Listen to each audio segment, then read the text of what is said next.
شەقامە زیندووەکەی شارە بەردەم سینەماکانی پێدەوترێت. ئەم شەقامە بە شەو و بە ڕۆژ جمەی دێت لە قەرەباڵغی، هەرچەندە بە شەو جیاوازترە تا ڕۆژ، پێی دەوترێت بەردەم سینەماکان. ئەم نازناوەی وەرگتووە، تایبەتمەندیەکی دیکەی بەم شارە بەخشیوە، هەموو پێداویستی و خواردن و خواردنەوەیکی تێدا دەست دەکەوێت. ئەم جادەیە پێی ئەڵێن چاوی سلێمانی هەجگەشتیارێک جاری وا هەیە بەرپرسەکانی شەوانە درەنگیان بۆ تایبەتمەندیەکی خۆی یەن بۆ چای خەڵوزەکانی ئێرە یا بۆ نان خواردن. من تقریبا 22 ساڵم لێرەم شووتی بەقا بەفرۆشم و هەنار و خوورمان پێ لێرە.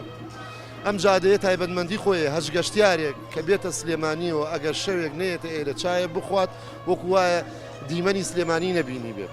طبعا شەو ڕۆژ ئەم منتیقە جمەیە لە پێنجی ئێوارۆ تا نزیکەی حوتی بەیانی ئیشەکەی، یعنی معدل عایلەمان بۆی عایلە مناڵ هەموو چین و توێژە ڕووە کاتە سینەماکانی. بەڕاستی ئەمە تقریبا 20 ساڵە لێرە ئیشەکەم، ئەوە ئیشەکەمە 20 ساڵی ڕێکە.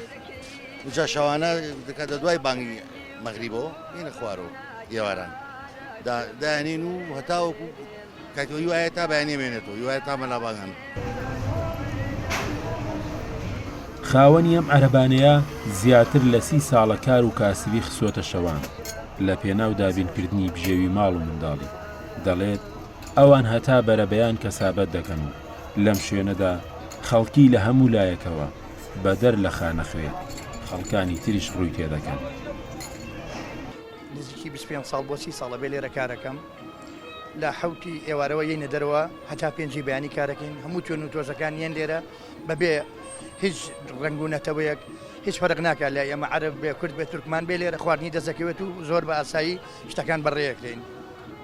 بۆ سینەماکان چی تایبەتمەندیەکیە بڵێ؟ تایبەتمەندیەکەی ئەوەیە خواردن لێرە نابڕێت لە 1990ەوەیەکەوە تا ئێستا ئێرە دانەکرا وەکو داخستن، هیچ کەسێک پەکی لەسەر خواردن نەکەوتۆ تا ئێستا.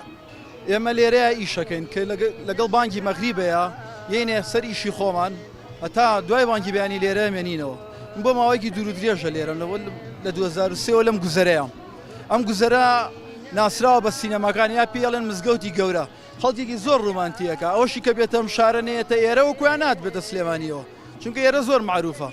ئەوەی کە بێتەوە ئەم شارە گەشتیار بێ کە لە شارێکی کەوە بێ ئیلا بێتە ئەم شوێنە سرێ لە ئێمە بە.